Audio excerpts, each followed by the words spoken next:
Editorial, Earth in Crisis and Our Shared Future at Risk. Centuries of exploitation and social inequality have plunged Earth into a climate and ecological crisis. Audio version of the editorial published in ecodebate.com.br. Alarms are sounding from every corner, the planet is in crisis. Centuries of imperialism, extractive capitalism, and unchecked population growth have pushed Earth's ecosystems beyond their limits, driving an unprecedented rise in social inequality, global warming, and resource scarcity. This dire scenario, shaped by an economic system founded on relentless exploitation of nature and people, threatens humanity's very survival. Since the Industrial Revolution, economic development has been rooted in the idea of limitless growth, disregarding the finite nature of natural resources.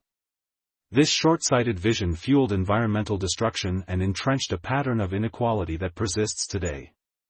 Historically industrialized nations amassed wealth by exploiting colonies, raising forests, and degrading the soil and water of regions in the global south, leaving a legacy of poverty and underdevelopment. The consequences of this trajectory are visible and devastating. Global warming caused by greenhouse gas emissions is altering the climate on a dangerous scale.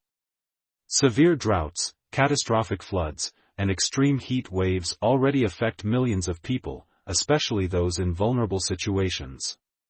Meanwhile, social inequality, another product of this predatory system, exacerbates the impacts of climate change. Poor communities, particularly in developing countries, have fewer resources to protect themselves and adapt. The environmental and social crises we face are no accident but the result of political and economic choices.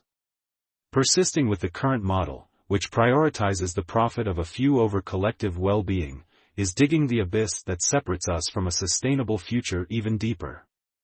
The solution requires profound and immediate transformations.